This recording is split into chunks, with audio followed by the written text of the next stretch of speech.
তুমি শুয়ে থাকবা, আমি না ছোট গেলে তোমাকে ধরে গলা ধরে ঘুমাতে থাকতাম। সেটা তো আমি বললামই যে আইসা নিয়ে তোমায় ছোট পাইছি, নিজের হাতে কুলে পিঠে নিয়ে তোমায় বড় করছি, তখন আলাদা একটা বিষয় ছিল। এখন তুমি বিয়ের উপযুক্ত, এখন যদি তুমি আমার সাথে সও, তোমারও একটা বদনাম হয়ে যাবে, আমারও একটা বদনাম হয়ে যাবে। আচ্ছা বুঝছি বুঝছি ভাবি, সমস্যা নাই। আজকে ওই যে বন্ধু রাকিব আছে, হুম। ওদের বাসায় ঘুমাবো। আর মা কালকে আসলে আমার রুমটা ঠিক করে রাখো, পরে আমার বন্ধুকে নিয়ে আমার বাসায় থাকবো না, সমস্যা নেই। আচ্ছা ঠিক আছে। তুমি না শুধু দেখতেই বড় হয়েছো, বয়সেই বড় হয়েছো, ভাবি কিন্তু খাওয়া দাওয়া মনটা করছো? এখনো ছেলে মানুষই আছে তুমি তোমার। খাওয়া দাওয়া করছো? হ্যাঁ, খাওয়া দাওয়া করছি, যে বললাম না গরুর মাংস রান্না করছিলাম, মিষ্টান্ন পাকাইছিলাম। আচ্ছা ঠিক আছে ভাবি, তাহলে আমি রাখি তাহলে। রাখবা? হ্যাঁ রেখে দিই ভাবি। আচ্ছা তাহলে কালকে সকালে চলে আসো। হ্যাঁ সকালে আসবো ভাবি, আজকে রাত্রে অনেক শীত করতেছে, বন্ধুর বাসাতে ঘুমাই। এ সময় ফোন। হ্যালো।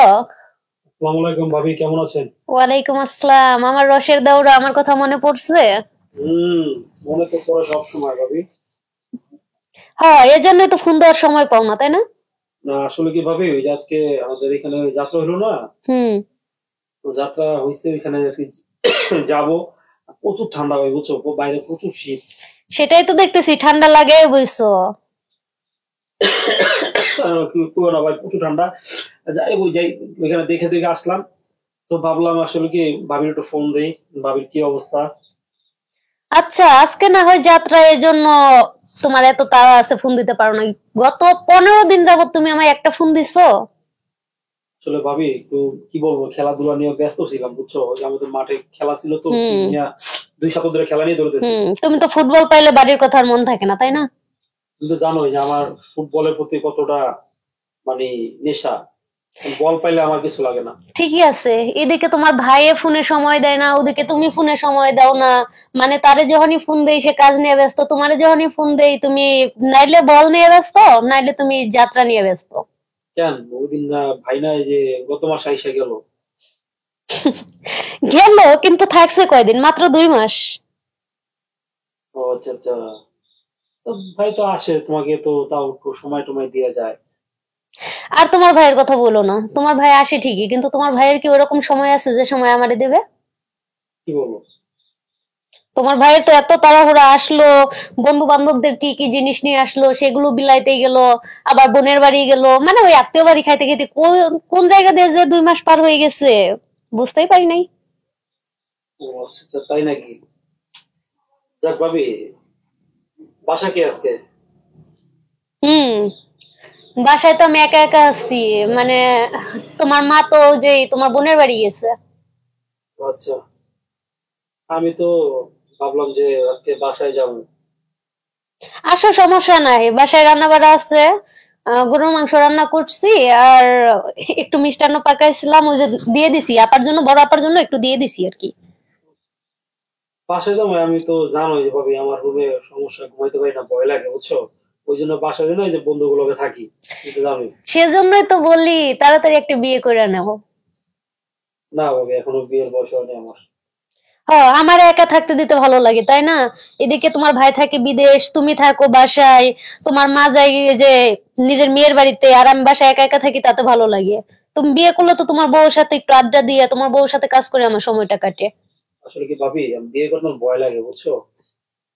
আরে বোকা, ভয় শুরুতে সবাই পায়, পরবর্তীতে কিচ্ছুই না। না আসলে কি ভাবি যে মানে বাসর ঘরে নাকি বিলাই মারতে হয় বুঝছো। আমি তো আসলে বিলাই দেখলে ভয় লাগে, আমার বিলাইতে অ্যালার্জি বুঝছো ভাবি। মানে বিলাই দেখলে আমার আমার নিজেরই ভয় লাগে, তো বাসর ঘরে আমি বিলাই কিভাবে মারবো? আর বিলাই ওলা বিলাই থাকে, বড় মোটা ওলা বিলাই। আচ্ছা বাবা, তোমার মারতে হবে না, তোমার তো বলি যে ওই যে আমার খালাতো বোনটা আছে, ও তো দেখতে শুনতে কম সুন্দরী না, ও তো তোমার এমনিতেও পছন্দ করে।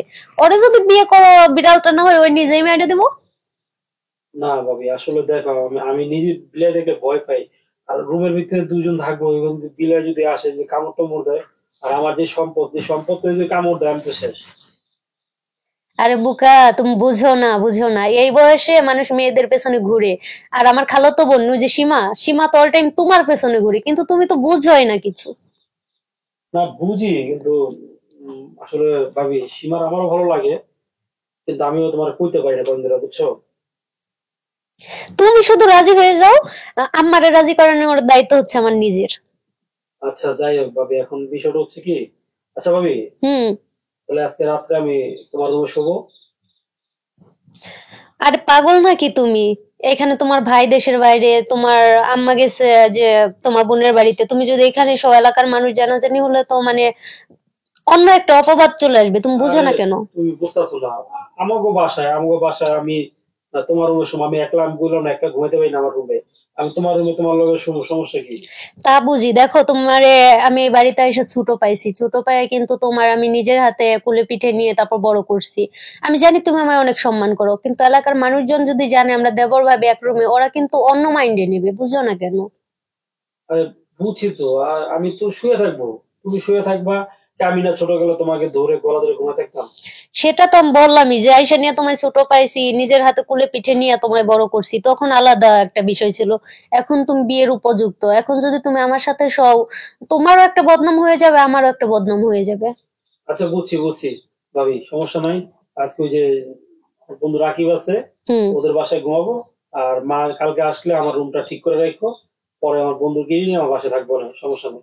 আচ্ছা ঠিক আছে। তুমি না শুধু দেখতেই বড় হয়েছো, বয়সেই বড় হয়েছো, ভাবি কিন্তু খাওয়া দাওয়া মনটা করছো? এখনো ছেলে মানুষই আছে তুমি তোমার। খাওয়া দাওয়া করছো? হ্যাঁ, খাওয়া দাওয়া করছি, ওই যে বললাম না গরুর মাংস রান্না করছিলাম, মিষ্টান্ন পাকাইছিলাম। আচ্ছা ঠিক আছে ভাবি, তাহলে আমি রাখি তাহলে। রাখবা? হ্যাঁ রেখে দিই ভাবি। আচ্ছা তাহলে কালকে সকালে চলে আসো। হ্যাঁ সকালে আসবো ভাবি, আজকে রাত্রে অনেক শীত করতেছে, বন্ধুর বাসাতে ঘুমাই। আচ্ছা ঠিক আছে, আমি কিন্তু তোমার জন্য অপেক্ষা করব। ঠিক আছে ভাবি। আচ্ছা।